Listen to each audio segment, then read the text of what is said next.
Gloire à Dieu. Mon Dieu, je fais ma part et j'appelle. Tu n'as pas changé, tu as toujours le même. Tu es le Dieu de miracles. J'attends, j'attends mon miracle. J'attends mon miracle. Je te suis depuis longtemps. Je te sers depuis longtemps. Autour de moi les gens avancent. Hey! Autour de moi les gens prospèrent. Moi j'attends mon miracle. Moi j'attends mon miracle. Hey!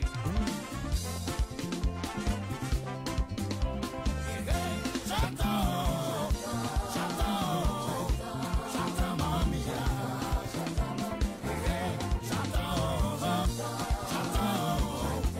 J'attends mon miracle. Et c'est ça, moi j'attends mon miracle. Chrétien, c'est pas normal. C'est pas normal. C'est pas normal. Serviteur de Dieu, c'est pas normal. C'est pas normal. C'est pas normal. Enfant de Dieu, c'est pas normal. Saluteur, j'ai besoin de ta présence. J'ai besoin de ton amour. Mon Dieu, j'ai besoin de ta présence. Là nous vivons dans ce monde de troubles. Nous vivons dans ce monde de souffrance. Nous vivons dans ce monde de crise. Sans ta présence, mon Dieu, où irons-nous? Je t'en supplie, parle mon âme. Je suis rejeté à cause de son évangile. Les gens m'ont abandonné. Je t'en supplie, parle mon âme. Je t'en supplie, voilà mon âme. Mes frères m'ont abandonné parce que j'ai pris la décision d'appartenir à ton royaume. Et pour cela, les gens m'ont abandonné. Je n'ai plus personne, je suis à la rise de tous. Mon Dieu ne m'abandonne pas. Dis-moi quelque chose. Dis-moi quelque chose. Mon âme est attrisée. Mon Dieu, ne m'abandonne pas. Je t'en supplie, Seigneur. Dis-moi quelque chose. C'est dans sa présence que Dieu nous donne beaucoup de choses. Qu'est-ce qui me pousse à les dire?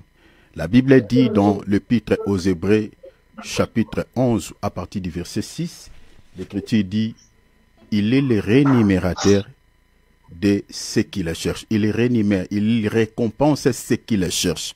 C'est-à-dire, tout celui qui cherche Dieu par la prière, le Seigneur les rémunère, le Seigneur les récompense. Et qu'est-ce que Dieu nous récompense lorsqu'on cherche sa présence, lorsqu'on cherche sa face dans la prière?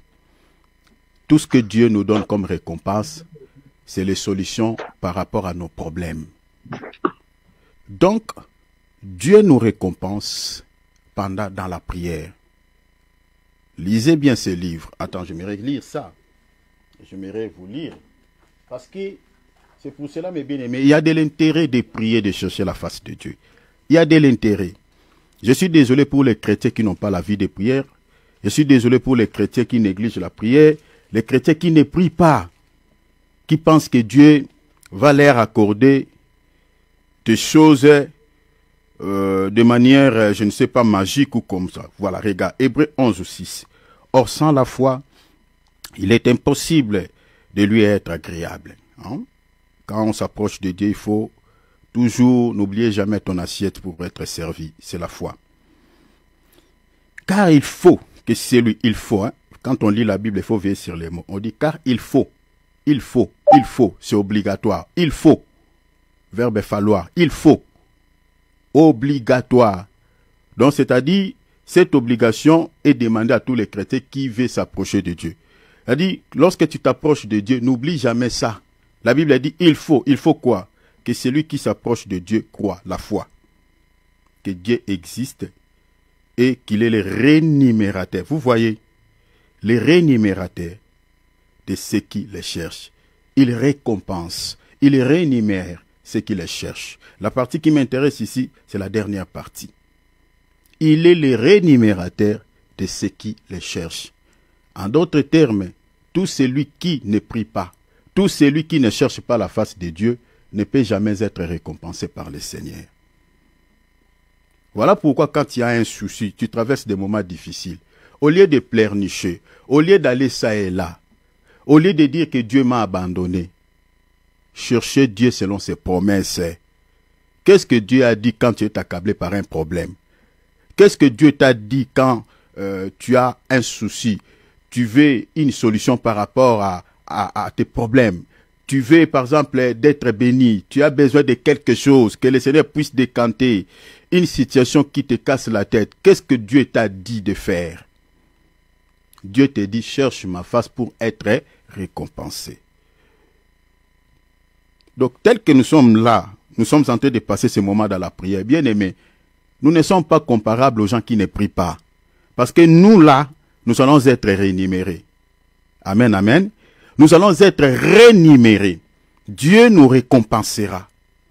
Donc, une personne qui ne prie pas, il est différent de nous. Parce que tout celui qui cherche la face de Dieu, la Bible dit, Dieu va les rémunérer, Dieu les récompensera. Donc, il y a de l'intérêt pendant la prière, il faut prier. Ne sois pas comme un spectateur. Prie. Parce que Dieu va te donner quelque chose, une solution, après avoir prié. Alors, prie le Seigneur, que le Seigneur te donne la force d'être un homme, une femme de prière. Parce que la prière, c'est quelque chose qui a été toujours combattu, je l'ai dit, je ne cesserai de le reprendre ici, par les diables.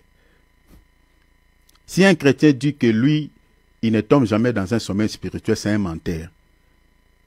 Les diables attaquent la vie de prière de tous les chrétiens que vous connaissez dans ce monde, même les grands hommes de Dieu. Je parle des hommes de Dieu authentiques que Dieu a élevés. Leur vie de prière est toujours combattue par les diables.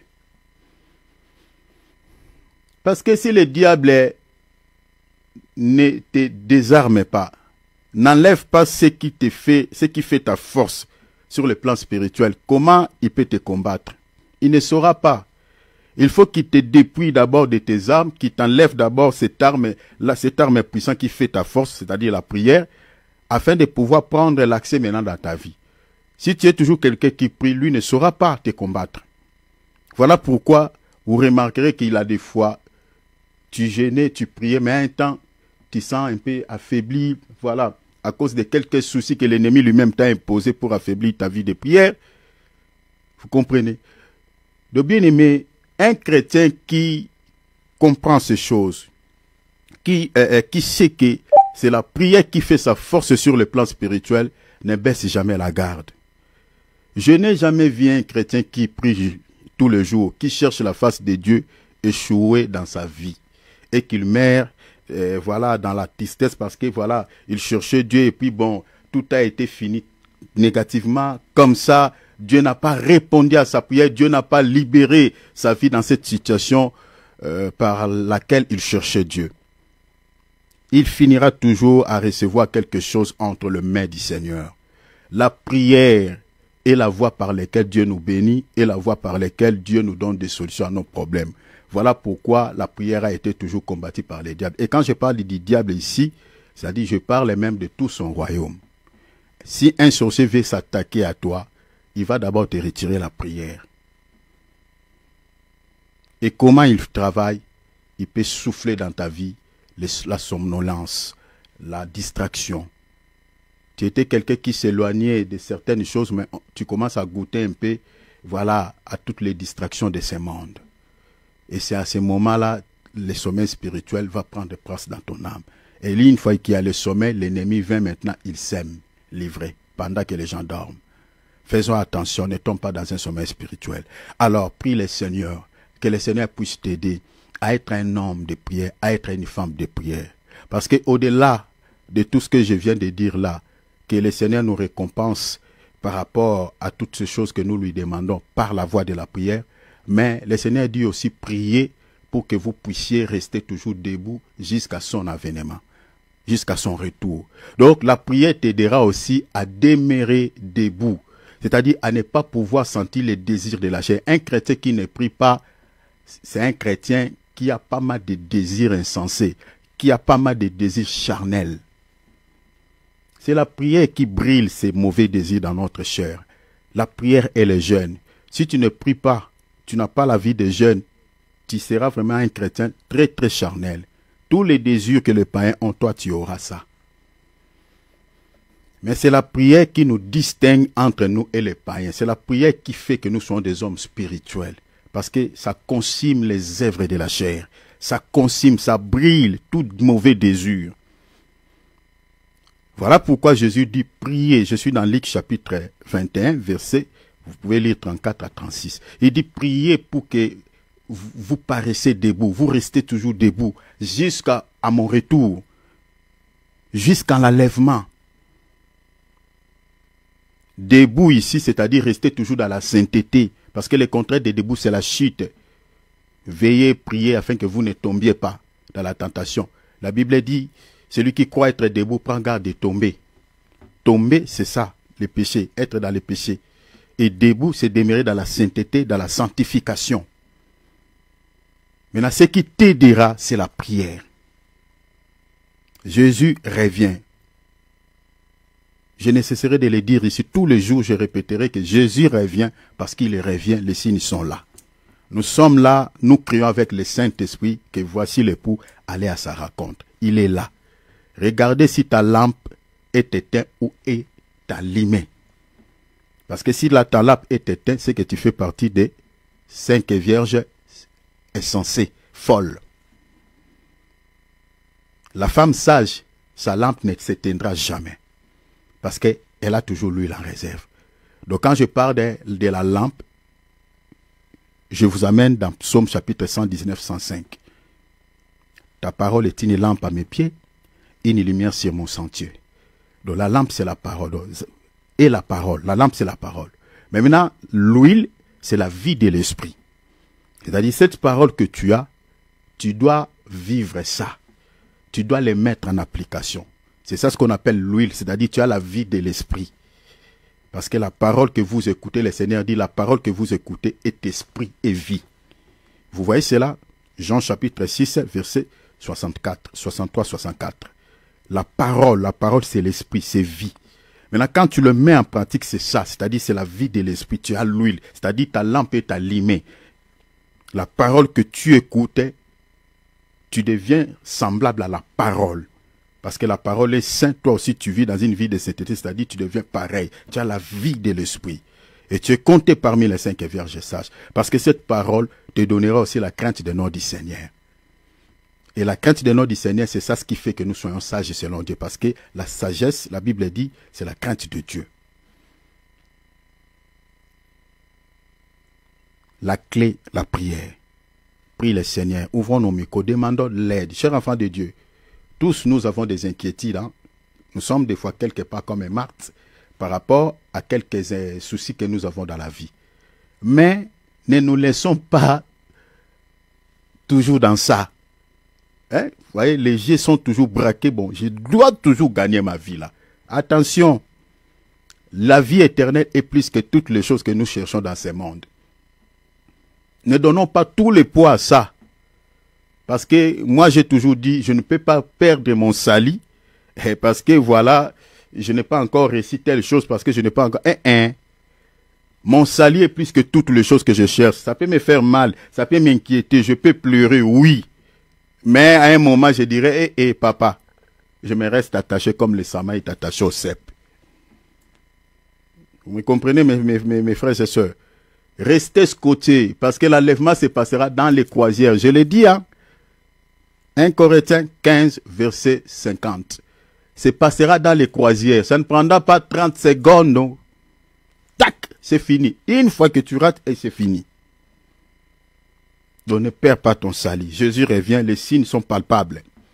Je crois, si Dieu voulant, au mois de janvier, en tout cas, je ferai même 2 ou 3 vidéos pour parler sur les signes eschatologiques qui annoncent le retour du Seigneur Jésus-Christ. Ouvrons nos micros, demandons l'aide de Dieu. Ne baisse pas la garde. Sois toujours un homme et une femme de prière. Demandons le soutien. Alléluia. Seigneur, nous te demandons de l'aide.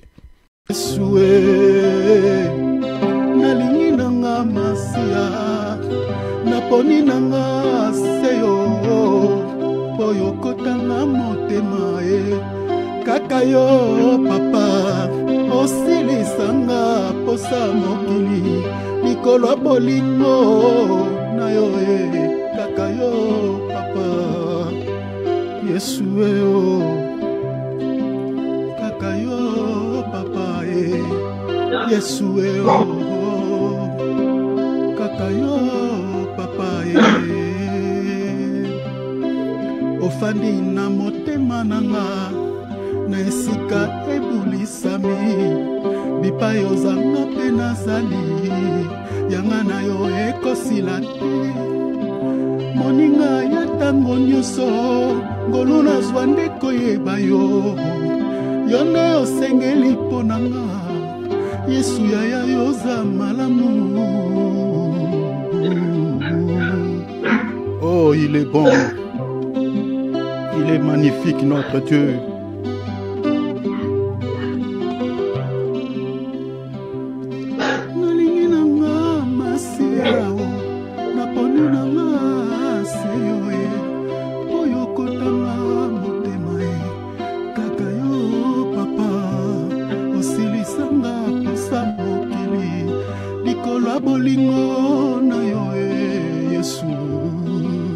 Oh, l'amour du Seigneur brille dans mon cœur.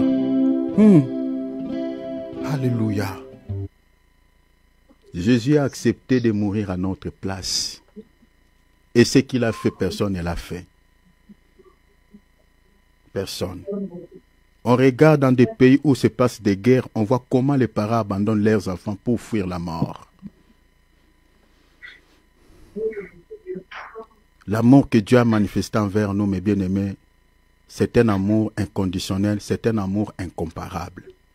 Voilà pourquoi il faut aimer Jésus plus que toute autre chose. Comme il est dit, tu aimeras le Seigneur ton Dieu de tout ton cœur. Il mérite d'être aimé. Et l'amour envers Dieu implique l'obéissance à sa parole. Si tu aimes Dieu, tu dois obéir aussi à sa parole. Tu dois marcher conformément à ce qu'il te dit dans sa parole. Si tu l'aimes réellement. Tu ne peux pas dire que tu aimes un homme. Hein?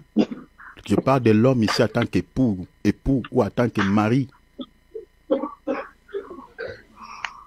Et tu n'obéis pas à ce que ton mari te dit.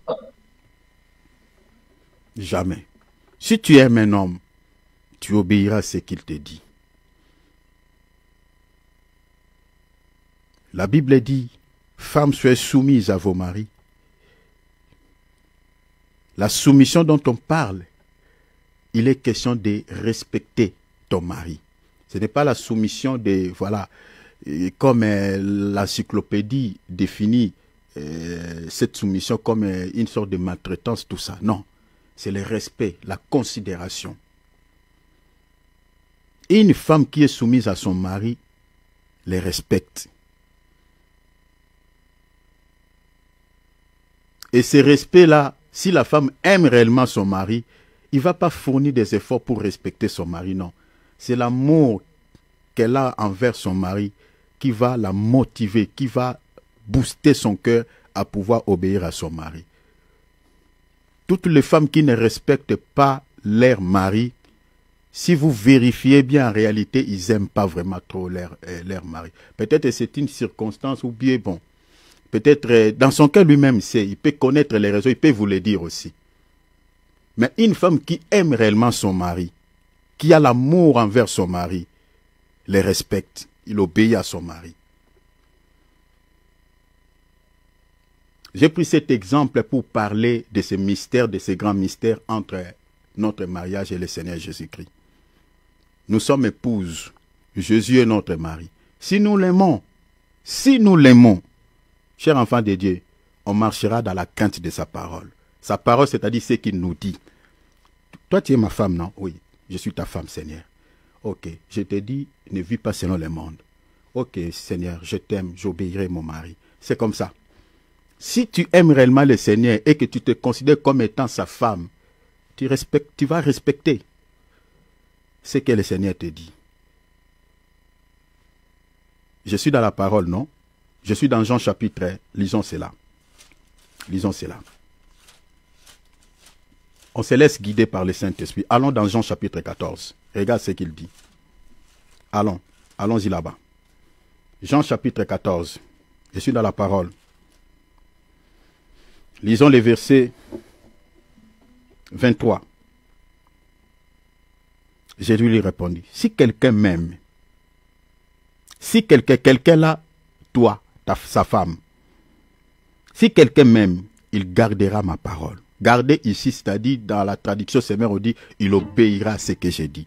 Il gardera ma parole. Et mon Père l'aimera. Nous viendrons à lui. Et nous viendrons à lui et nous ferons notre demeure chez lui. Maintenant, regarde dans le verset 24. C'est lui, cette femme-là, insensée, cette femme-là, adultérine, celui qui ne m'aime pas, ne garde point mes paroles, c'est-à-dire n'obéit pas à ce que je dis, et la parole que vous entendez n'est pas de moi, mais du Père qui m'a envoyé. Donc, celui qui n'aime pas le Seigneur ne garde pas sa parole, n'obéit pas à sa parole.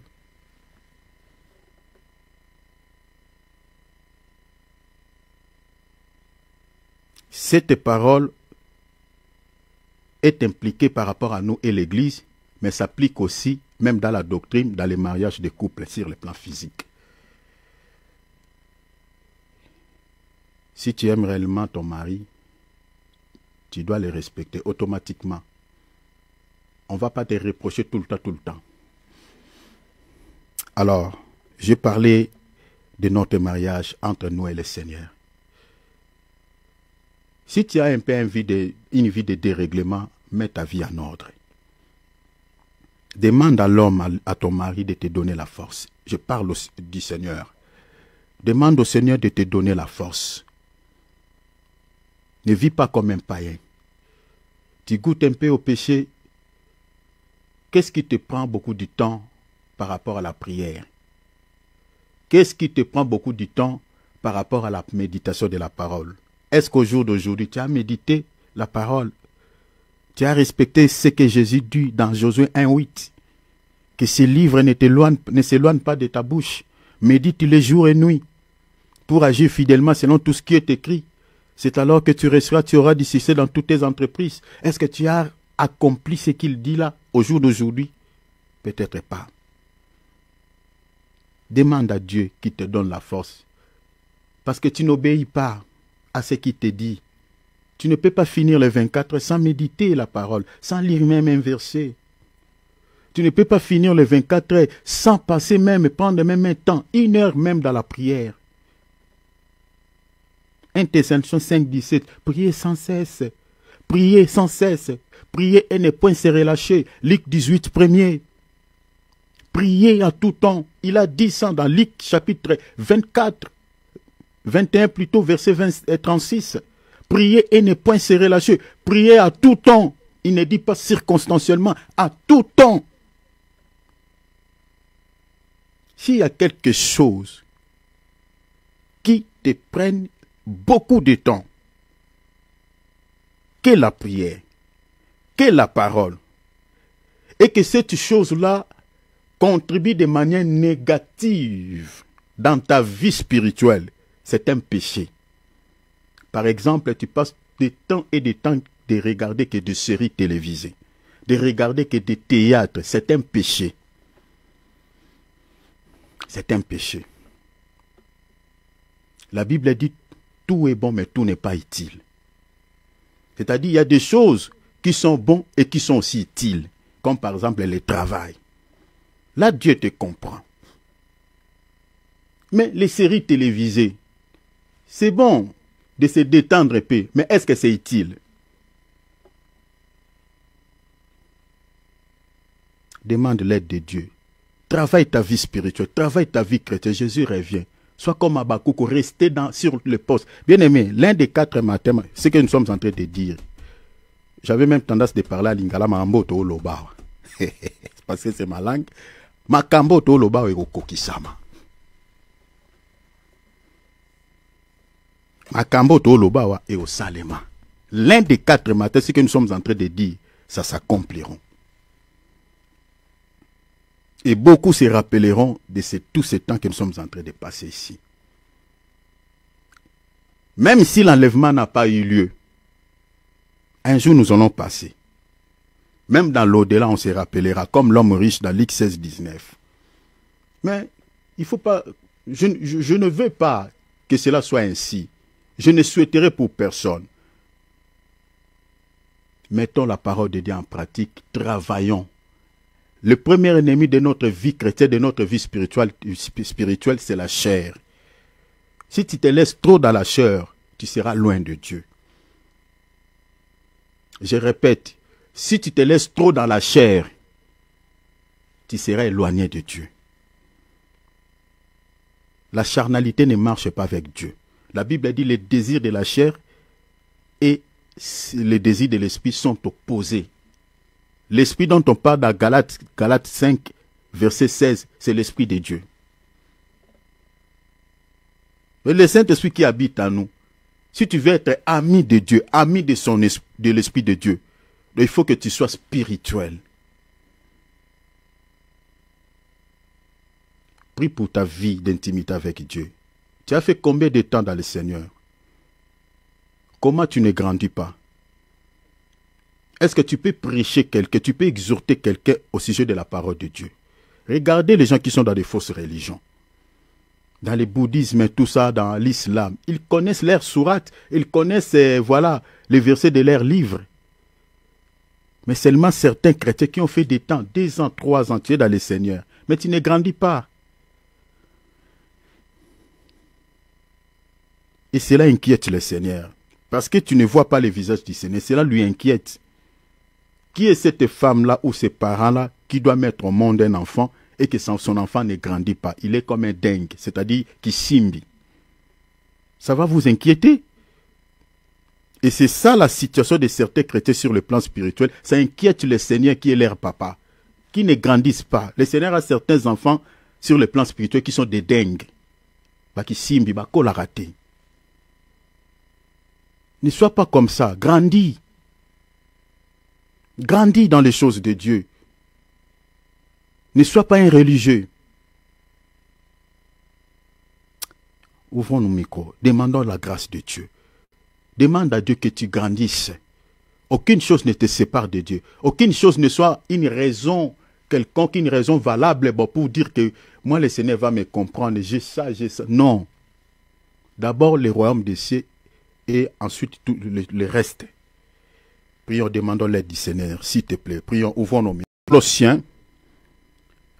Colossiens chapitre 2. Vous allez lire Colossiens, regarde. Vous allez prier en fonction de ces versets. Je lis les versets 14, 15 et 15. Voilà, 14 et 15. Il a effacé l'acte. On dit l'acte. Vous pouvez parler des alliances par rapport à ces versets, des pactes sataniques, tout ça. L'acte là explique beaucoup de choses. Dans le sens contextuel de ces versets, on parle de la loi. Mais dans une autre dimension, ça peut parler aussi de choses diaboliques, sataniques. La Bible dit, il a effacé l'acte dont les ordonnances comme les lois établies, voilà. Les lois qui sont établies dans nos familles que vous connaissez là, les lois de condamnation. Dans chaque famille du monde, il y a des lois établies.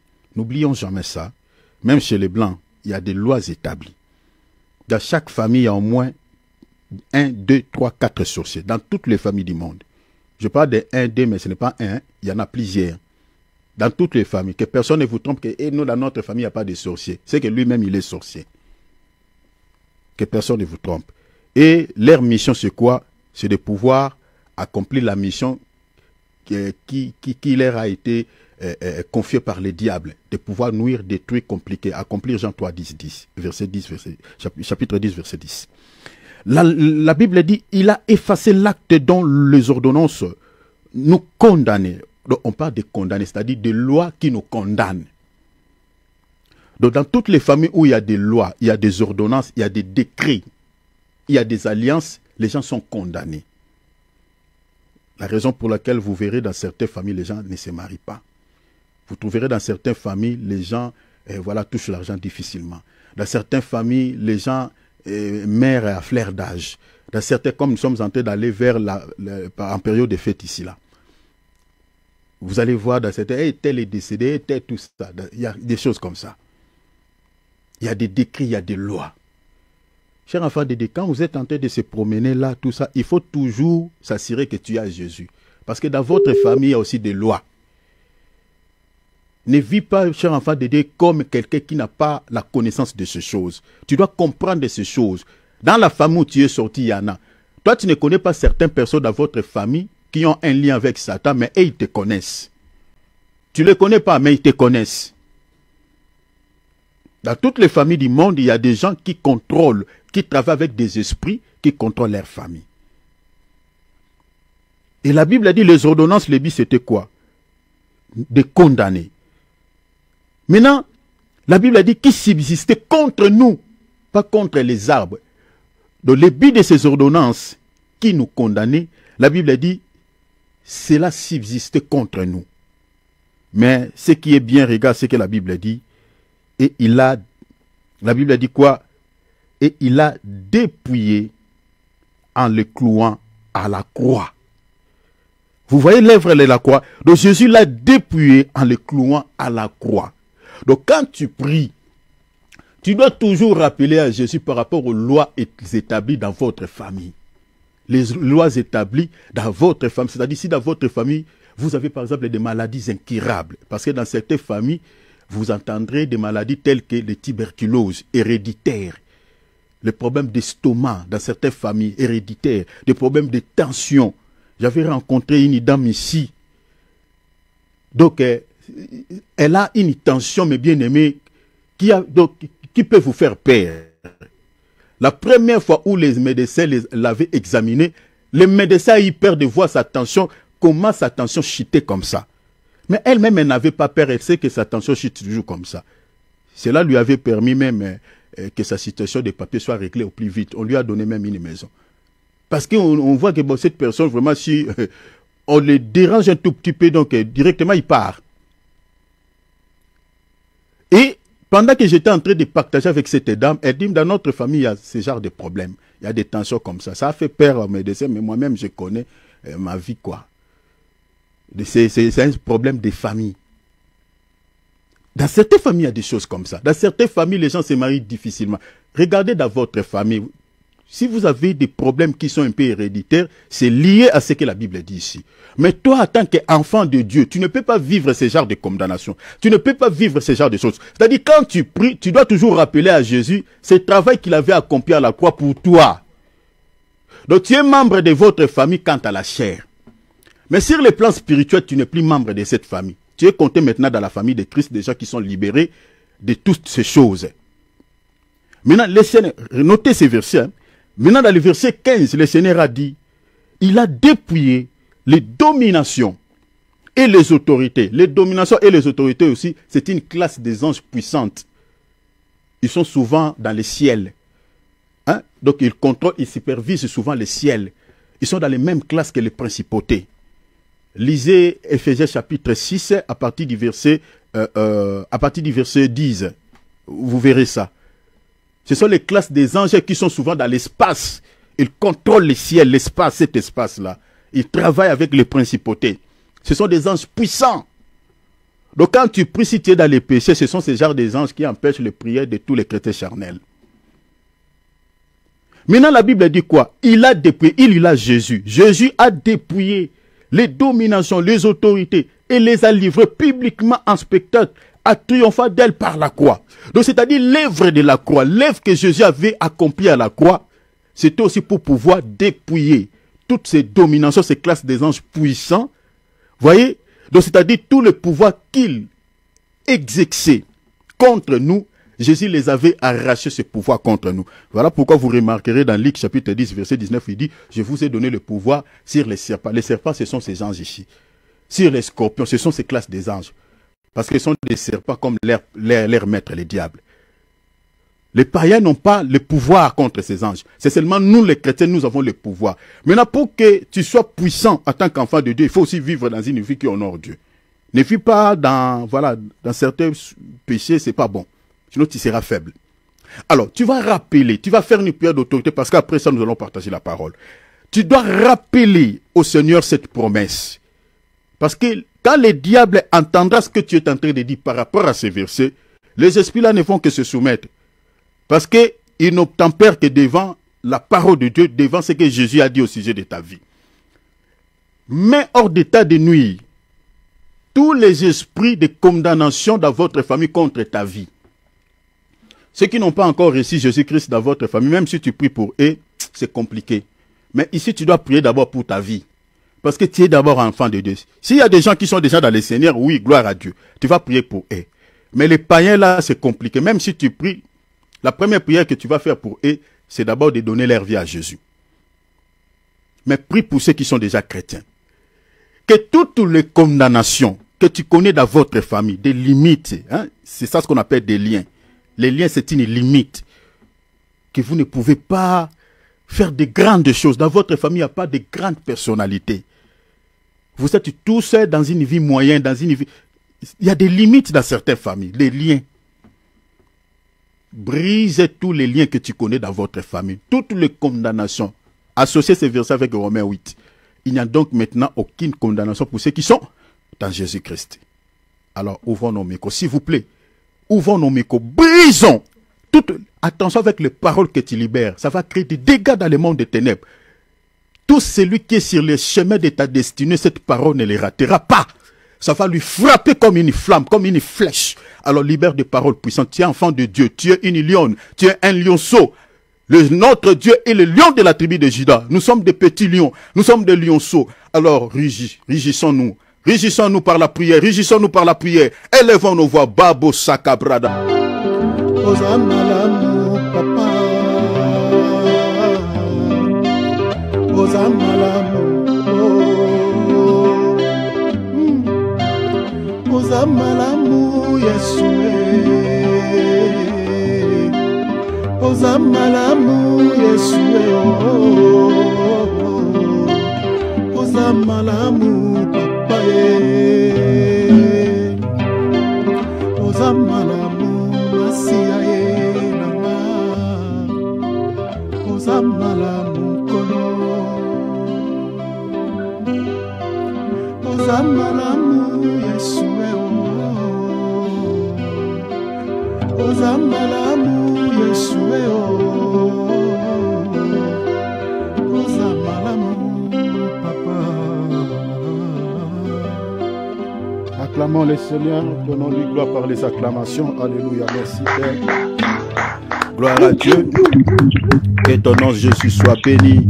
Merci notre Dieu. Tu mérites d'être béni, Papa. Sois élevé. Alléluia. Prenons nos Bibles, chers enfants de Dieu. Prenons nos calepins rapidement. Rapidement, prenons nos Bibles. Prenons nos calepins. Soyons comme des Béréens, chers enfants de Dieu. Vérifions tout ce que nous sommes en train de partager à la lumière des Écritures. Chers enfants de Dieu, aimez la parole. Aimez la parole. Le salut, la vie éternelle passe par la connaissance des Écritures. Gloire à Dieu. Alléluia. Alléluia. Alléluia. Faisons comme d'hab, chers enfants de Dieu. Mettons nos micros en mode silencieux pour protéger notre enregistrement que nous sommes en train de faire. Alors, nous sommes en train de partager sur la 4e facteur. Je ne cesserai de le réitérer via cet enseignement. Nous sommes en train de partager sur un thème principal qui est intitulé « Les faux prophètes et les fausses doctrines ». Je crois que d'ici là, nous toucherons sur les fausses doctrines. On va vous expliquer, on vous donnera d'abord toute une liste des fausses doctrines. Je sais que la liste est non exhaustive, mais je crois par la grâce de Dieu, on vous donnera l'essentiel. Mais quand même, quelques fausses doctrines que peut-être vous ignorez dans ce monde. Voilà. Alors, quand on parle des fausses doctrines, c'est-à-dire certaines pratiques que vous retrouverez dans certaines églises dites chrétiennes, bon, voilà, que certains chrétiens trouvent normal, alors que ce n'est pas normal. Ça n'a rien à voir avec la parole de Dieu. Alors, bientôt on va toucher sur les fausses doctrines. Nous sommes en train de partager sur un sous-thème que nous avons intitulé « Le mode opératoire et les signes qui caractérisent les faux prophètes ». C'est ce sous-thème qui nous a aidé à pouvoir relever au moins 11 facteurs que nous sommes en train de partager ensemble avec nous. Là, nous sommes attelés sur les 4e facteurs et 5e facteurs. Si tout va bien, je crois que je mettais un point virgule aujourd'hui sur les 4e facteurs et les 5e facteurs. Si je ne finis pas, je finirai cela dimanche parce que samedi, il n'y a pas réunion. C'est pour cela que nous avons fait aujourd'hui. Donc samedi, il n'y a pas réunion. Donc nous allons se retrouver le dimanche à la même heure, à 15 h. Voilà. Alors, le 4e facteur que nous sommes en train de partager, nous l'avons intitulé « Le don authentique du Saint-Esprit et leur contrefaçon spirituelle ». Le 5e facteur, nous l'avons intitulé « Comment identifier les dons du Saint-Esprit et les différencier de leur contrefaçon spirituelle ». Quand on parle des contrefaçons spirituelles dont on fait mention ici, il est question de l'imitation de l'ennemi. C'est-à-dire, nous sommes en train d'expliquer parce que le diable n'a pas la capacité de pouvoir donner aux gens les dons spirituels. Non. Non. Sauf que le diable imite Dieu. Tout ce que le diable fait qui se ressemble aux choses de Dieu, ce n'est que de l'imitation. Vous voyez, il ne peut pas donner les dons spirituels. Ça, c'est la capacité qui est réservée seulement au Saint-Esprit, à Dieu seul. Maintenant, le diable fait des choses un peu semblables. Vous voyez? Parce que, pourquoi on dit comme ça? Je vous donne un exemple. Je prends un exemple de la prophétie. Regardez par exemple comment le diable imite les dons de la prophétie. Il peut te dire des choses, par exemple, qui sont vraies. Des choses qui se passent dans ta vie. Et toi, tu peux t'étonner, tu dis, waouh, comment ce monsieur connaît ce que moi je traverse? Comment ce monsieur sait ce qui se passe dans notre famille? Au fait, le monde satanique travaille à connivence avec des esprits qui compliquent nos familles. Est-ce que vous voyez cela? Qui compliquent nos familles. Maintenant, les mêmes esprits-là qui nous imposent certains soucis, certaines situations compliquées que nous avons, certaines maladies, certaines pauvretés, certaines limites. Maintenant, ces gens-là qui travaillent dans le royaume de Satan, ils travaillent à connivence avec les esprits, tous ces esprits méchants, tous ces démons. Maintenant, une fois que ce monsieur se présente devant toi, si toi tu es un enfant de Dieu et que tu ne vis pas vraiment la vie chrétienne comme il se doit, peut-être il y a quelques esprits aussi qui compliquent ta vie, ils peuvent entrer avec ces démons-là et puis il peut te donner une prophétie qui semble, voilà, je dis une prophétie, mais une révélation qui semble, voilà, si tu n'as pas la connaissance, tu diras que voilà, ça c'est le Dieu qui l'a révélé. Alors que ce sont que des démons qui compliquent ta vie, qui ont donné des informations à ces messieurs aussi qui est possédé par des démons pour pouvoir révéler ce qui se passe dans ta vie. En fait, c'est ça. Regardez, si vous lisez par exemple dans Matthieu chapitre 12, verset 12, ça je vous explique pourquoi nous sommes en train de dire que le diable ne peut pas donner les dons spirituels aux gens. Vous voyez, mais sauf qu'il fait des choses semblables, il imite. Vous voyez, il imite, il fait l'imitation. Mais en réalité, quand un faux prophète manifeste entre guillemets les dons de révélation, en réalité, il n'a pas ces dons, mais il fait des choses semblables. Donc, c'est les démons qui travaillent avec ce monsieur, qui révèlent au fait les choses qui se passent dans la vie de ces gens-là qu'eux-mêmes ils ont possédés. Lisez Jean chapitre 12 ou verset 12. Attends, je vais vous lire ça, ça me vient. Prenons la Bible. Prenons la Bible. On se laisse guider par le Saint-Esprit. Regardez. Par exemple, dans Jean, on est dans l'enseignement. Mais bien aimé, si vous comprenez ces choses, aucun faux prophète ne peut vous balloter, voilà, renverser votre foi. Aucun faux prophète ne peut renverser votre foi dans le Seigneur. Regardez, je suis dans Matthieu chapitre 12, verset 12, je vais lire les versets. Je commence à partir du verset 22, pour que vous ayez la compréhension de ce qui est dit ici. La Bible dit, alors on lui amena un démoniaque aveugle. On lui amena lui là, hein, on lui amena lui, c'est Jésus. Un démoniaque aveugle. Hein, de l'aveuglement de ces messieurs, c'était un démon qui avait frappé les yeux de ces messieurs.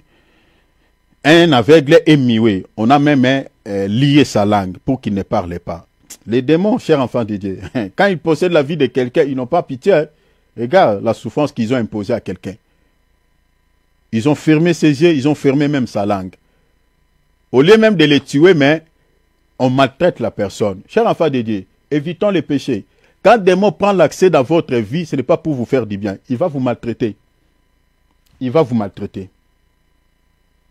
D'autres personnes pensent que voilà, quand on parle des activités démoniaques, c'est que le diable tue seulement. Mais le diable ne tue pas seulement.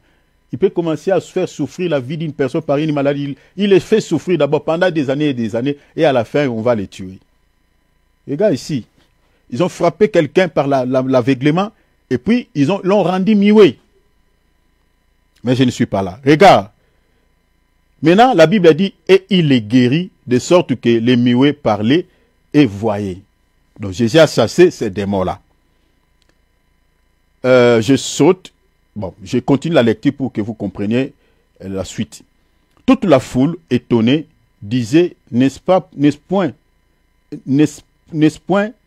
là les fils de David? 24, les pharisiens, hein, ces gens-là qui marchaient à contre-courant de l'enseignement de Jésus, les pharisiens ayant entendu cela dire, cet homme ne chasse les démons que par Béelzéboul, prince des démons. Suivez ici très bien.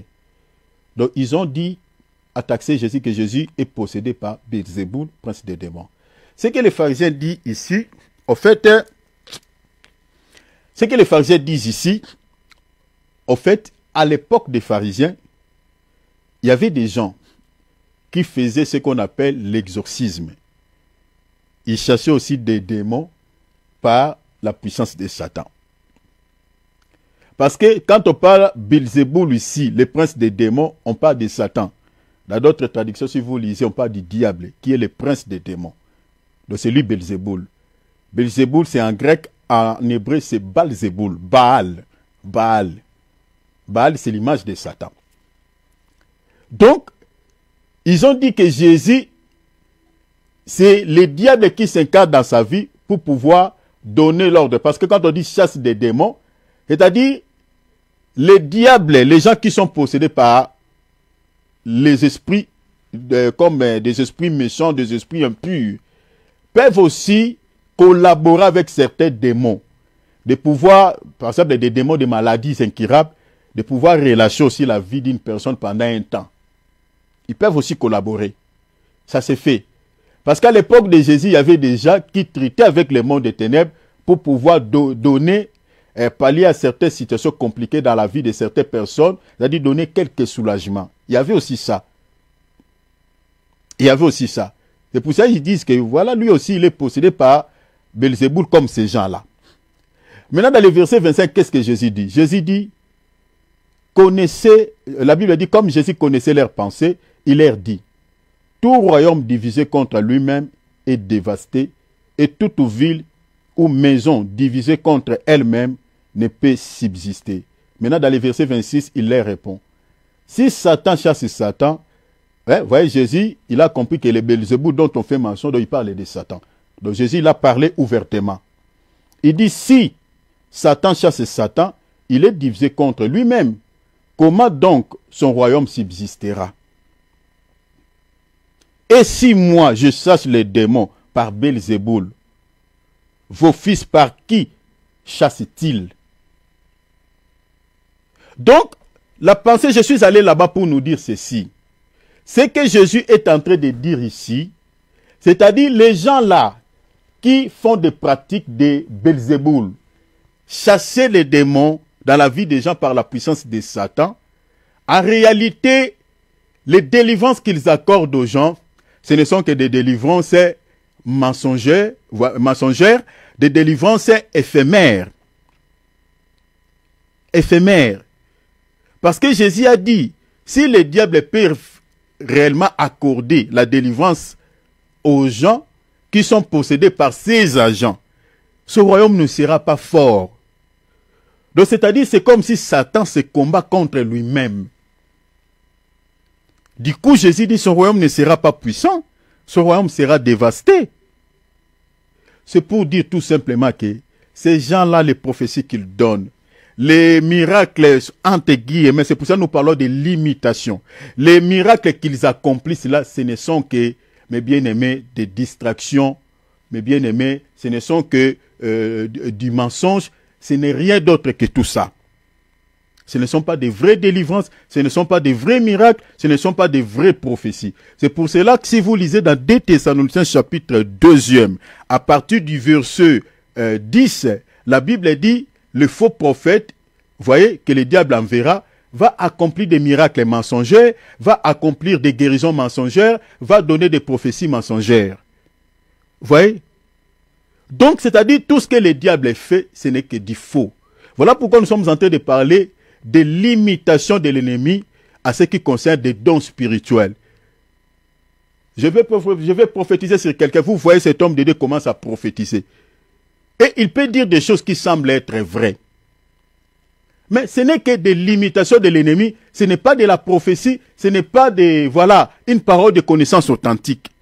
Mais sauf qu'il travaille avec des esprits des morts. Il travaille avec des esprits impurs qui compliquent nos vies, qui compliquent nos familles. Ce sont ces mêmes démons qui leur donnent des informations. Voilà, et maintenant, voilà. En manipulant ces esprits, ils donnent cela comme des prophéties, comme des paroles de connaissance. Nous, dans nos églises, l'église où moi je suis sorti, on avait une sœur qui était dans la sorcellerie.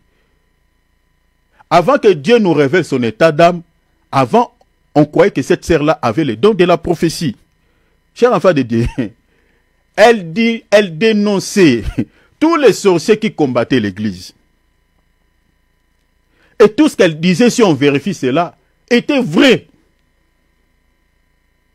Était vrai. Alors que ce n'était qu'une distraction, elle était en train de nous distraire.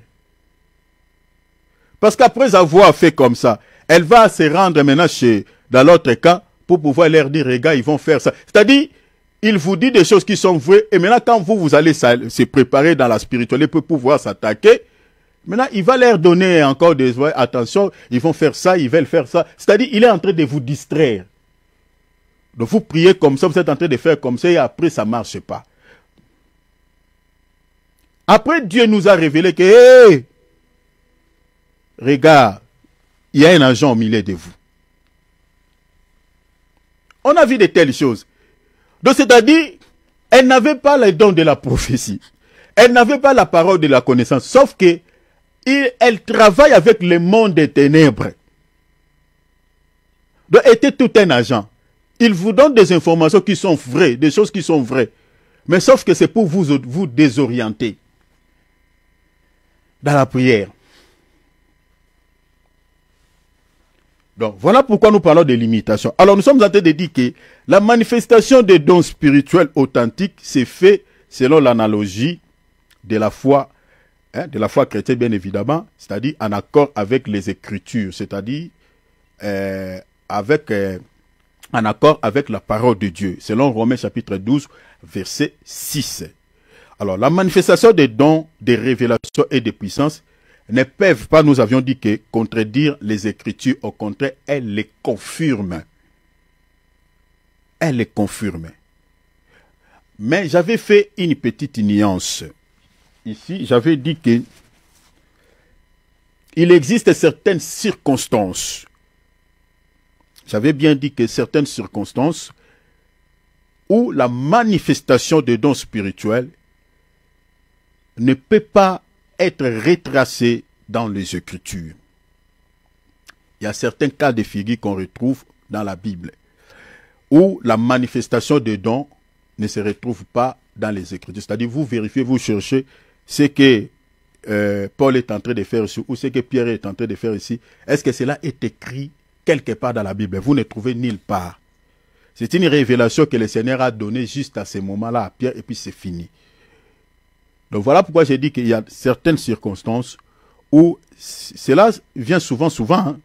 Dieu le fait souvent. Donc, il y a certaines circonstances où la manifestation des dons spirituels ne peut pas être retracée dans la Bible. Donc, il y a certains cas exceptionnels. Dieu peut guérir. Hein? Dieu peut guérir, délivrer d'une manière qui ne se trouve pas dans la Bible, chers enfants de Dieu. J'avais donné des exemples ici de quelqu'un qui est malade. Il a une maladie démoniaque. Il prend les médicaments, il n'y a pas de changement. La personne continue à souffrir. Mais maintenant, après avoir peut-être prié, le Seigneur va libérer une prophétie en disant par exemple, pour que cette maladie puisse se dégager de son corps, pour qu'il soit guéri. Prenez par exemple, j'avais donné l'exemple du sable, où Dieu peut dire, bon, prenez par exemple du sel, mettez une cuillère dans un verre, donnez-lui pendant 3 jours et puis il sera guéri. C'est une révélation.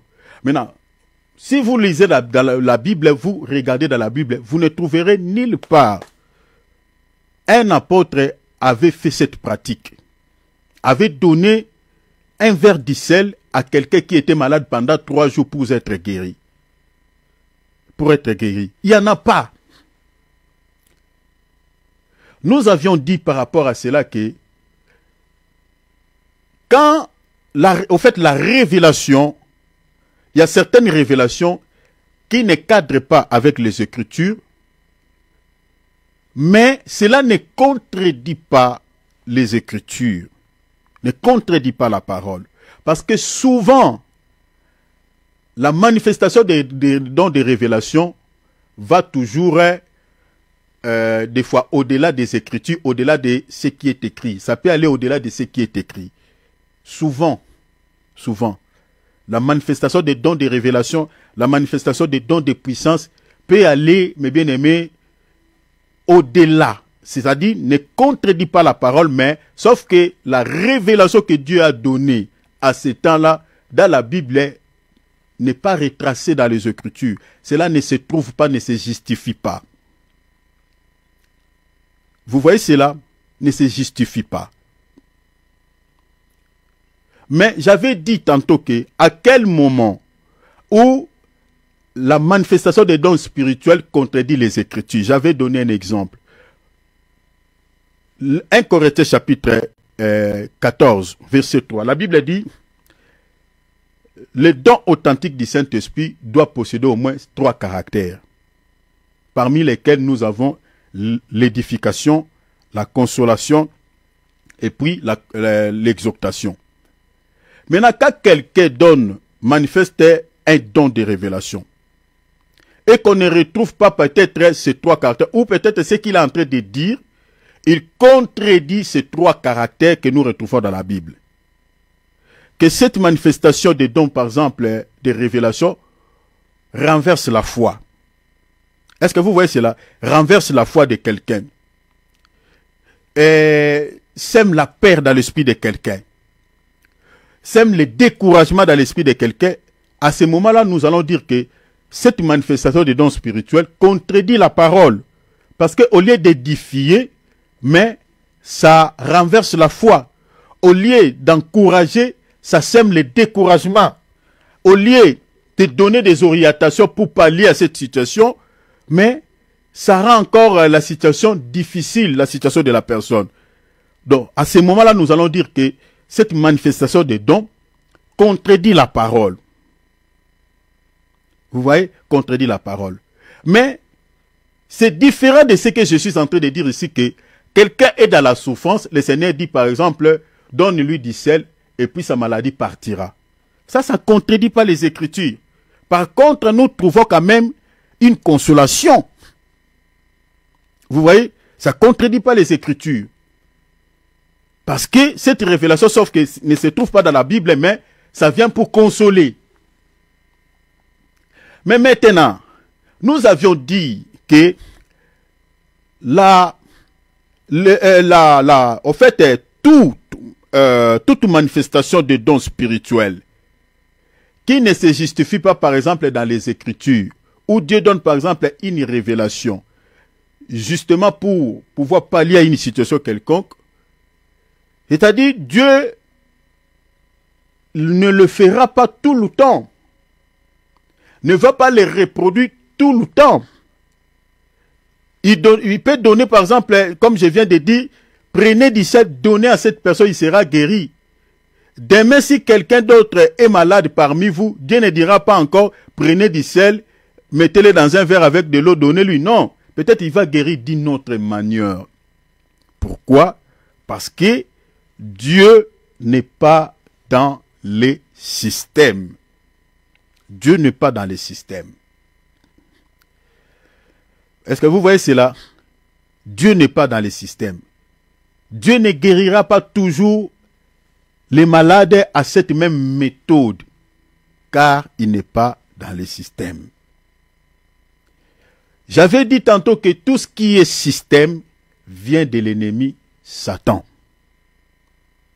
Dans toutes les églises où vous voyez, où ils utilisent les éléments, certes les mêmes éléments, ils utilisent les mêmes méthodes, ils utilisent le même produit pour guérir les gens, pour chasser les démons, ça ce n'est pas de Dieu, ça c'est de l'ennemi, c'est Satan. Dans certaines églises comme de Kintouadi, au Maya Kamba, hein, l'eau de cette rivière Kamba, ce n'est pas de Dieu. Ça ce n'est pas de Dieu. Dieu n'est pas dans les systèmes.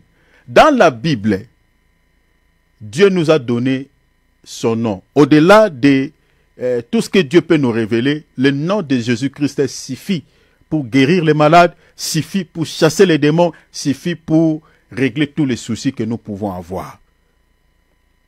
Dans toutes les églises, je dis bien, dans toutes les églises où vous trouvez, il y a des éléments, il y a des objets, hein, les mêmes objets, les mêmes éléments, pour pouvoir, soi-disant, guérir les malades, pour pouvoir, soi-disant, chasser les démons, ce n'est pas de Dieu. Dieu n'est pas dedans.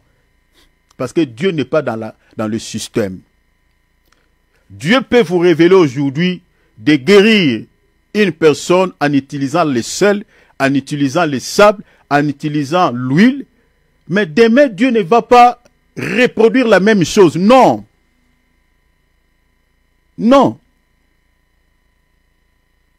Regardez la manière dont Jésus a guéri les gens dans la Bible. Regardez. Jésus n'a pas guéri toutes les personnes de la même manière. Non. Non du tout.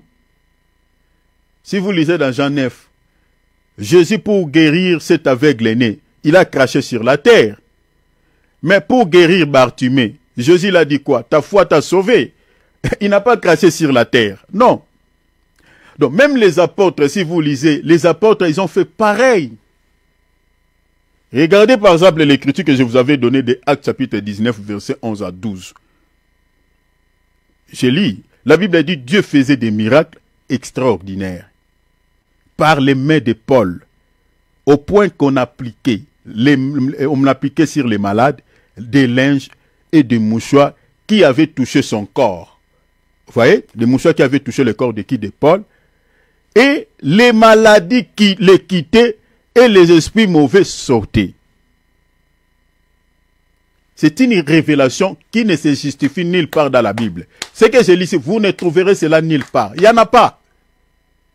C'est une révélation que Dieu avait donnée à ce temps-là.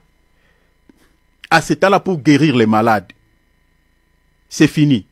Vous lirez toute la Bible, vous trouverez nulle part cette manière de guérir les malades ou de chasser les démons. Nulle part. Nulle part. C'est une révélation que Dieu avait donnée à ce temps-là pour opérer les miracles. C'est fini. Et Dieu n'a jamais reproduit cette méthode pour guérir les malades dans un autre contexte de la Bible. Il n'y en a pas. Il n'y en a pas. Donc, tout ce qui est système, c'est du diable, c'est de l'ennemi. On ne guérit que par l'eau. Ah, nous ici, comme dans l'Impevalon, c'est de l'eau, c'est du sel, il y a tout ça. Ce n'est pas de Dieu. Je pense que j'ai bien expliqué ici. Alors, je dis que la révélation peut aller au-delà de la lettre. Peut aller au-delà de la lettre. Ça existe. Et Dieu le fait souvent aussi. Mais cela ne dit pas pour autant que ça contredit les Écritures, non. Mais sauf que une révélation que Dieu peut donner, c'est juste pour pallier à une situation. Et puis demain, s'il y a la même situation qui se reproduit au milieu de vous, Dieu ne dira pas la même chose. Il ne va pas peut-être répéter ce qu'il avait dit un autre jour pour pallier à la même situation. Non. Est-ce que vous comprenez? Donc comprenez cela. Donc ça c'est quand même une petite nuance que je fais pour pouvoir expliquer que les dons spirituels ne peuvent contredire les Écritures. Par contre, elles les confirment. C'est-à-dire, la Bible dit que les dons spirituels doivent édifier, consoler, exhorter. Maintenant, quand il y a une manifestation de dons spirituels qui n'édifie pas, mais qui renverse plutôt la foi, là, nous disons que ça contredit. Ça contredit la parole. Est-ce que vous voyez cela? Ça contredit. Mais maintenant, la révélation peut être donnée, mais dans la Bible, on ne voit pas, mais Dieu peut révéler, dit, faites ceci pour qu'il soit, voilà, ça existe. Mais si ça devient, voilà, une méthode de pouvoir guérir les gens que par cet élément, ça c'est diabolique, c'est satanique. Donc, je crois que vous m'avez bien compris par rapport à cela. Alors, j'avais dit encore tantôt que, selon les Écritures, les dons spirituels authentiques, comme je viens de dire, possèdent ces trois éléments. N'oubliez jamais ça. Ça, c'est la clé. Ces trois éléments est indispensable, mes bien-aimés, à la manifestation des dons spirituels. Retenez ça, gardez ça par cœur. Ça va vous aider beaucoup, mes bien-aimés. Si, par exemple, vous êtes en face d'un prophète qui vous donne des prophéties, voilà, qui manifeste les dons, chers enfants de Dieu, veillez à ces trois éléments fondamentaux de la Bible. J'ai dit 1 Corinthiens chapitre 14. Gardez ces versets par cœur. Verset 3, vous sautez, vous lisez verset 12, et puis vous lisez les versets 30 à 31. Je parle de tout don spirituel, les dons de révélation, les dons de puissance, doit avoir ces trois caractères que la Bible nous présente ici. L'édification, l'exhortation et puis la consolation. J'avais expliqué tous ces mots ici, qu'est-ce que ça veut dire l'édification, qu'est-ce que ça veut dire l'exhortation et puis consolation. J'avais expliqué. Alors, les dons spirituels authentiques, nous avions encore dit que lorsqu'ils se manifestent, ils entraînent des effets dans l'Église. D'abord, il incite les gens à éprouver une crainte révérentielle envers Dieu. Il sème dans les cœurs, dans les esprits des enfants de Dieu, la crainte de nom du Seigneur. Et ensuite, il pousse les gens à l'adoration. Selon quelle écriture? Selon Luc 7, 13 à 16. Et puis 1 Corinthiens 14, 24 à 25. Et ensuite, Matthieu chapitre 9, verset 2 à 6, virgule 8. Donc, les buts que Dieu a donné, les dons spirituels à l'Église, c'est pour que ces dons entraînent ces deux effets dont la Bible nous fait mention. Parmi lesquels, c'est-à-dire la crainte de Dieu, s'aimer la crainte de Dieu dans les cœurs des gens, et puis pousser les gens à l'adoration. Mais quand on regarde maintenant l'imitation de l'ennemi, il n'y a pas ces deux effets. Ce n'est pas Jésus qui est adoré. Si les gens ne sont pas convertis, les miracles là ne produisent pas la crainte de nom du Seigneur dans les cœurs des gens. Les miracles là ne poussent pas les gens dans l'adoration, mais c'est plutôt l'homme qui a réalisé ces choses qui est reconnu en tant qu'un homme puissant et non Jésus. Regardez, observez bien dans les églises de ces faux prophètes, c'est ça ce qu'on voit. Donc Jésus est effacé. Voilà pourquoi vous voyez que les gens, au lieu de dire je prie dans telle assemblée, les gens parlent plus je prie chez voici. Hein? Vous comprenez, hein? Je prie chez voici tel. Je prie pas chez Léo. Je prie chez... Vous voyez? Donc c'est les noms des gens qui sont connus que les noms de Jésus. Et ces gens-là aiment comme ça. Ils ne reprochent jamais leurs fidèles de dire que non, il ne faut pas parler de mon nom, que tu pries chez moi. Non, dis, je prie à l'église telle, l'église de Jésus. Vous voyez? Ils aiment que les gens puissent dire, voilà, je prie chez, voilà, Marcello, je prie chez, voilà. Les gens aiment, ils aiment ça. Vous comprenez? Ce n'est pas Jésus qui est élevé. Cher enfant de Dieu, l'église est l'épouse de quelqu'un. Tel que nous sommes là, moi je ne peux pas accepter quelqu'un qui prenne ma place, qui commence voilà à manipuler ma femme, à faire n'importe quoi sur mon épouse. J'accepterai pas. J'accepterai pas. Jamais. Mais maintenant, à combien plus forte raison le Seigneur? Nous les hommes de Dieu, nous ne sommes que des étendants. La Bible dit même que nous sommes des ouvriers, des serviteurs inutiles. Mais regarde, on devient comme nous sommes, au fait, nous sommes devenus comme les maris, comme l'époux. On prend la place de l'époux. C'est les hommes de Dieu qui sont connus. Ce n'est pas Jésus. Alors que le but des dons spirituels, c'est pour pouvoir entraîner ces deux effets au sein de l'Église, c'est-à-dire pousser les gens à la crainte de Dieu et puis pousser les gens à l'adoration. Seul Dieu qui soit reconnu, voyez, comme quelqu'un, comme, en fait, roi au milieu de ses fils, au milieu de ses filles. Alors, nous avions ajouté encore un autre élément, nous avions dit que l'exercice de dons spirituels est commandé par le Saint-Esprit et non par humain, et non par l'homme. Vous voyez cela?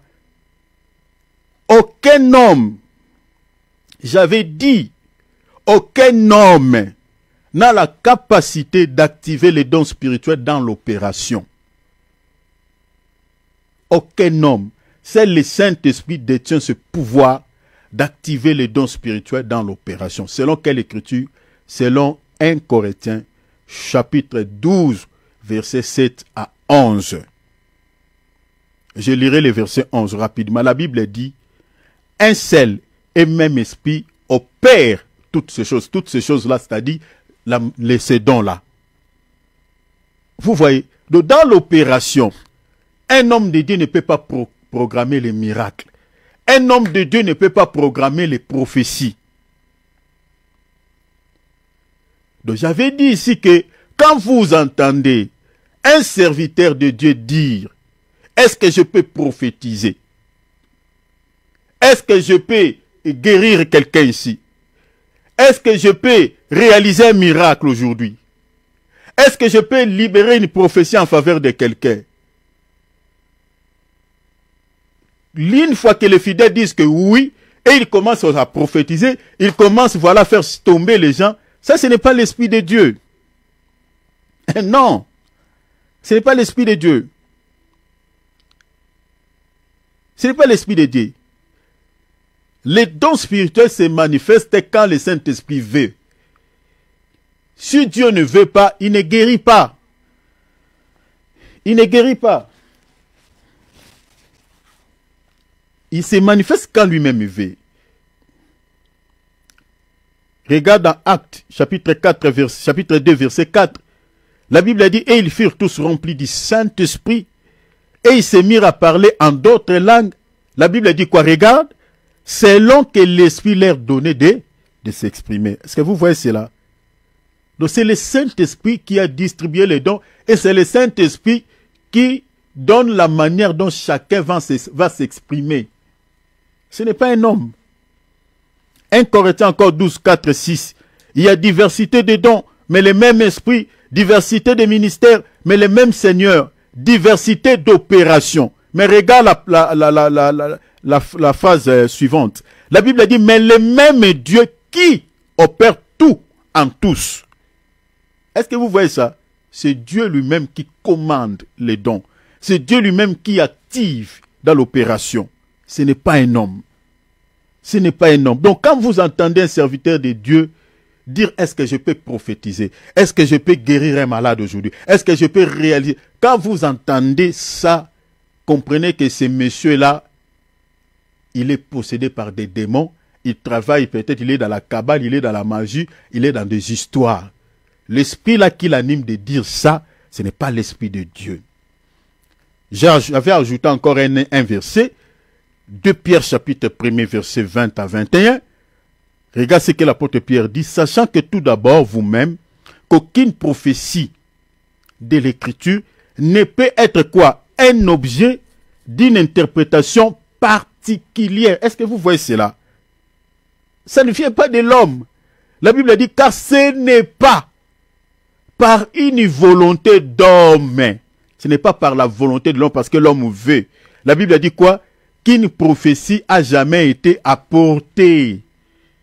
Mais c'est poussé par le Saint-Esprit que des hommes ont parlé de la part de Dieu. Est-ce que vous avez vu ça? Ces versets expliquent maintenant très clair. Ça enlève directement toute ambiguïté.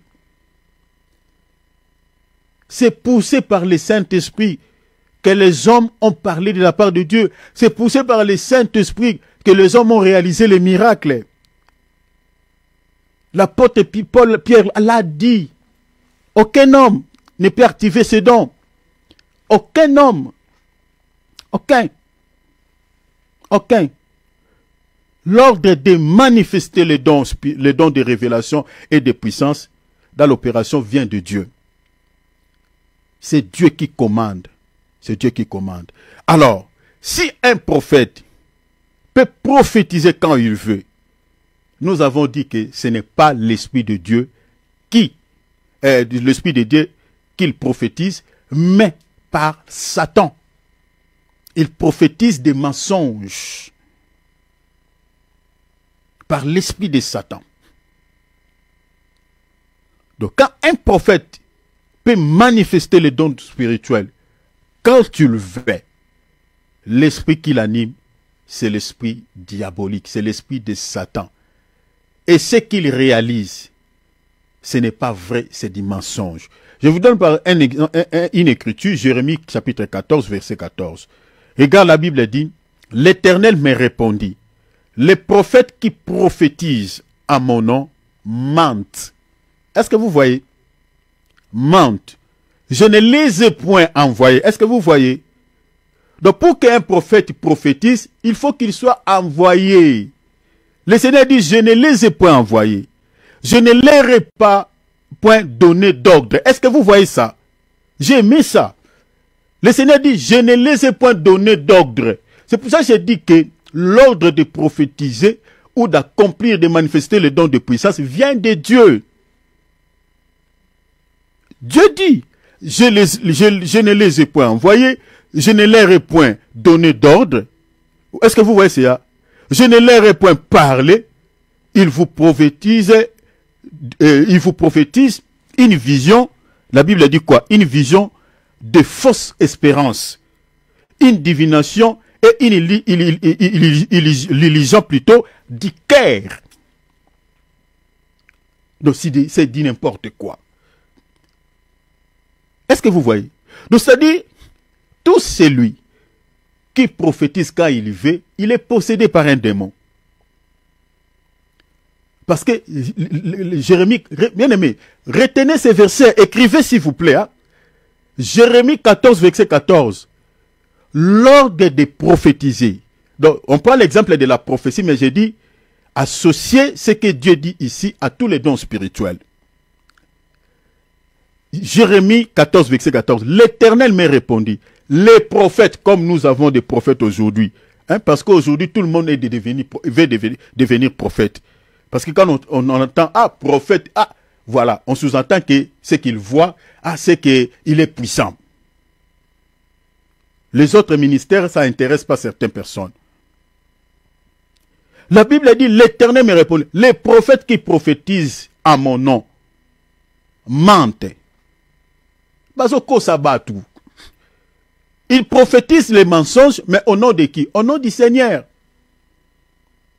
Au nom du Seigneur. Pourquoi? Le Seigneur dit, je ne les ai pas envoyés. C'est-à-dire, un prophète, pour pouvoir prophétiser, doit être envoyé. S'il n'est pas envoyé par Dieu, il vient prophétiser sur la vie des gens. Donc, c'est-à-dire, il ment. Ouais, il ment. La Bible dit, je ne leur ai pas donné d'ordre. C'est-à-dire, l'ordre de prophétiser, de manifester les dons spirituels vient de Dieu. Je ne leur ai pas parlé. Donc, pour pouvoir parler au nom de l'Éternel, il faut que le Seigneur lui-même puisse te donner de l'ordre. Cher enfant de Dieu, je ne sais pas si vous voyez ça. Donc, quand quelqu'un dit que est-ce que je peux prophétiser, et il commence à prophétiser. Quand un homme de Dieu est en train de programmer les miracles, comme nous sommes en train d'aller vers les festivités de fin de ces 2000 de l'année, mois de décembre ici, entendez regarder sur les affiches les réveillons, les affiches des réveillons pour pouvoir traverser l'année. Viens récupérer ton miracle, viens, voilà, il y aura tout ça.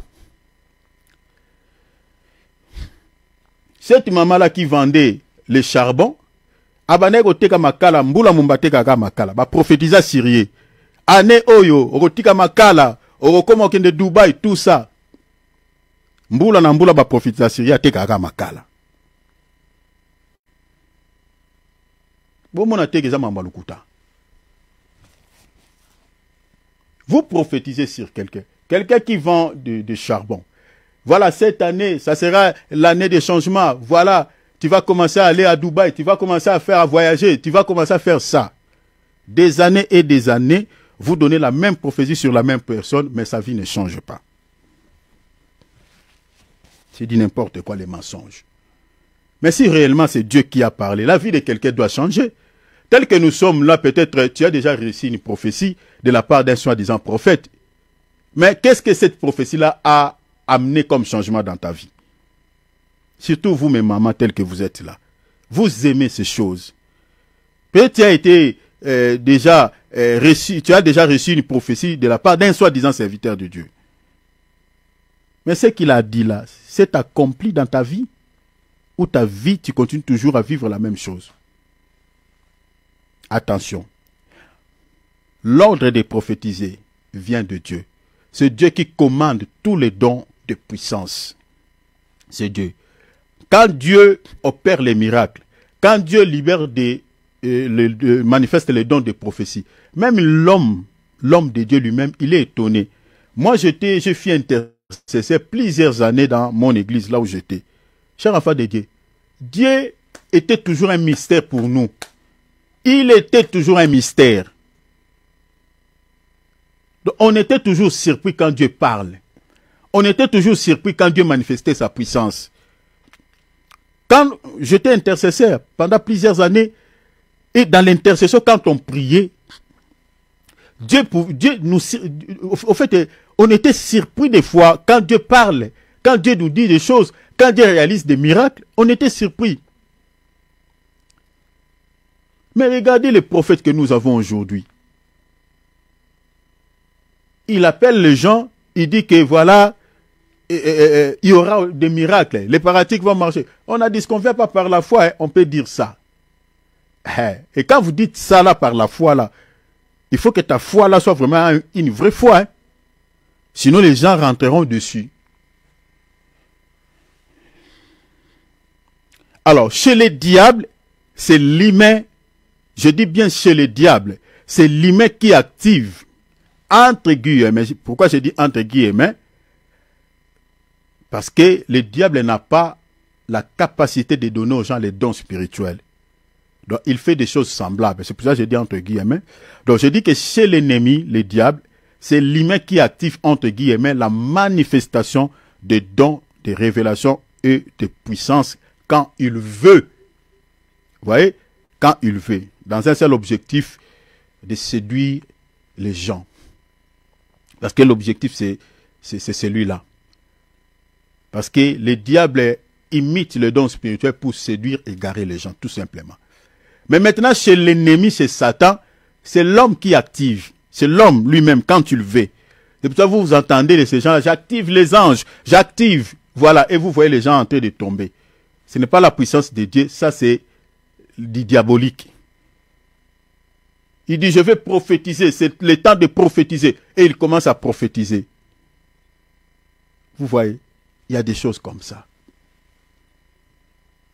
Prenons par exemple Apocalypse 13, versets 13 à 15. Elle opérait des grands miracles. La Bible a dit, elle opérait des grands miracles. Elle est là qui opérait là, la bête. La bête là, c'est l'homme, un humain. Hein? Un humain qui est possédé par Satan. On ne dit pas que c'est le diable qui lui donnait l'ordre d'opérer. Non, c'est lui-même qui activait. C'est lui-même. Regarde, la Bible a dit, elle opérait. Mais tout à l'heure, nous avons lu ici, c'est Dieu lui-même qui opère. Est-ce que vous voyez la différence, hein? Dans 1 Corinthiens 14, là où on a lu là, verset 11. C'est Dieu, hein, dans le verset 12-14. La Bible a dit, c'est Dieu qui opère toutes ces choses. Mais regardez chez l'ennemi, c'est la bête lui-même qui opère. Est-ce que vous voyez, hein? Donc c'est pour ça que je dis que chez le diable, c'est l'humain qui active, entre guillemets, le don de puissance. Voilà, la Bible dit, elle opérait des grands produits. Voyez, même jusqu'à faire descendre du feu du ciel sur la terre à la vie des hommes. Verset 14, elle séduisait, vous voyez l'objectif, elle séduisait les habitants de la terre par les produits qu'il était lui donné d'opérer en présence de la bête. Voyez, disant quoi aux habitants de la terre? De faire une image à la bête, vous voyez l'objectif, de faire une image à la bête qui avait la blessure de l'épée et qui vivait. Regarde dans les versets 16, 15, et lui fit donner d'animer l'image. Vous voyez l'idolâtrie. L'objectif de l'ennemi, c'est ça. D'animer l'image de la bête afin que l'image de la bête parlât. Et l'objectif, c'est quoi? Et qu'elle fit tout ce qui n'adorait pas. Vous voyez, tout à l'heure, on a lu ici que la manifestation des dons spirituels entraîne des effets dans l'Église, parmi lesquels il pousse les gens à la crainte révérentielle envers Dieu, et puis il incite les gens à adorer Dieu. Vous voyez le diable comment il fait le copier-coller, il marche toujours sur les traces de Dieu. Lui aussi, quand il manifeste les dons spirituels, c'est de pouvoir recevoir l'adoration. Est-ce que vous voyez ça? C'est ça le diable. Il séduit les gens pour recevoir parce que son objectif, c'est d'être comparable à Dieu. Alors, il ne sera jamais égal à Dieu. Alors, un autre élément, c'est que vous devez comprendre. Nous avons dit que les dons spirituels peuvent être imités. C'est-à-dire, tous ces véritables dons spirituels que nous venons de lire peuvent également être contrefaits, c'est-à-dire imités par les diables, mais avec un seul objectif, comme je viens de dire, de séduire et égarer les gens qui n'ont pas reçu l'amour de la vérité pour être sauvés. Je reprends ce que je viens de dire. Parce que ceux qui ont reçu l'amour de Dieu pour être sauvés ne peuvent jamais être séduits par les dons de puissance, être égarés par la manifestation de ces dons ou des limitations de l'ennemi. Voilà pourquoi j'ai toujours dit qu'un vrai chrétien ne peut pas suivre Jésus par les miracles, ne peut pas suivre Jésus parce que voilà, on lui a donné une prophétie. Non. Un chrétien authentique qui connaît son identité dans le Seigneur ne peut pas suivre Jésus pour les miracles. Nous suivons Jésus pour d'abord, premièrement, pour la vie, le salut éternel, le salut de nos âmes. Parce que si vous suivez Jésus pour les miracles, vous allez tomber sur les panneaux des faux prophètes. Parce qu'aujourd'hui, tous les miracles que vous voyez là, que vous regardez sur la toile, que vous voyez tout ça que ces prophètes réalisent, la majorité, ce sont des faux miracles. C'est des faux miracles. Et il y a beaucoup dans notre temps, entre guillemets, des chrétiens qui suivent Jésus pour ces choses. Et beaucoup sont égarés. Beaucoup sont égarés. Jésus avait dit, regarde, nous disons que tous ces véritables dons spirituels que nous venons de lire dans 1 Corinthiens chapitre 12, là, verset 7 à 11, peuvent également être contrefaits par les diables avec un seul objectif, séduire et égarer les gens qui n'ont pas reçu l'amour de la vérité pour être sauvés. Je vous donne l'écriture. Matthieu chapitre 24 verset 11, virgule 24. Plusieurs faux prophètes s'élèveront.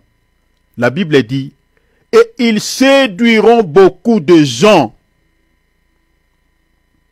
Plusieurs faux prophètes, ils séduiront. La Bible ne dit pas qu'ils convaincront, mais ils séduiront. Un faux prophète ne convainc pas, mais il séduit. Quand on parle de la séduction, c'est-à-dire il y a une malice, il y a la ruse dedans. La Bible ne séduiront pas peu de gens. La majorité des églises, des grandes églises que vous voyez là, le méga church, comme disent les Anglais, chers enfants de Dieu, c'est les églises de faux prophètes. Il y a peu de grandes églises qui sont de Dieu. La majorité des grandes églises, je parle des églises bâtiments, que vous voyez à travers le monde, c'est les églises de faux prophètes. Il y a très peu qui soient les églises de Dieu, très peu. Si vous n'avez pas le discernement, c'est difficile de connaître l'ensemble, les églises authentiques de Dieu dans notre temps. La Bible a dit, ils séduiront beaucoup de gens. Verset 24. Car il s'élèvera des faux Christ et des faux prophètes. La Bible a dit, ils feront des grands produits et des miracles au point quoi? Au point de séduire, et s'il était possible, même des Élis, même les Élis. Les faux prophètes, ils feront des produits. Ils feront quoi? Des miracles. Les miracles font partie des dons de puissance. Vous voyez ça, hein? Donc le Seigneur reconnaît que les faux prophètes vont imiter les dons de puissance, vont manifester les dons de puissance. Ils vont manifester ces dons-là. Mais l'objectif c'est quoi? C'est de séduire. La raison pour laquelle nous avons dit que les dons de puissance, que ce soit les dons de révélation, peuvent être contrefaits par les diables. C'est ça ce qui est dit ici. Le Seigneur dit, ils séduiront par quoi? Par des miracles, par la manifestation entre guillemets des dons de puissance. Regardez encore 2 Thessaloniciens chapitre 2 verset 9 à 12. L'apparition de cet impie, l'impie ici c'est le faux prophète, se fera par la puissance de Satan. La Bible dit quoi? Avec toutes sortes de miracles. Est-ce que vous voyez cela? C'est ça les diables. Donc le diable va manifester la bête avec des, entre guillemets, des dons de puissance. C'est-à-dire, il va se servir de la bête et il va donner à la bête son onction, hein, sa puissance pour manifester, entre guillemets, les miracles. Vous voyez? Attention mes bien-aimés, de tous les miracles que vous êtes en train de voir là, ça et là. Attention. Attention, le diable peut imiter les dons de puissance, peut aussi imiter les dons de révélation. Il peut faire des choses semblables. Alors si vous n'êtes pas enseigné, c'est difficile de pouvoir maintenant différencier entre les dons authentiques et leur contrefaçon spirituelle. Maintenant, j'ai dit que pour pouvoir reconnaître les dons authentiques de Dieu, je vous ai donné les 3 caractères essentiels, indispensables des dons spirituels. L'édification, l'exhortation, la consolation. Et puis, ces dons entraînent des feux dans l'église. Vous voyez, parmi lesquels nous avons, ils poussent les gens à la crainte de Dieu. Deuxièmement, ils poussent les gens à l'adoration. Parce que le diable peut imiter. C'est ça ce qui est dit ici. Il imite. illimite. Donc, je m'arrête ici. Je crois que nous allons continuer le dimanche. Donc, le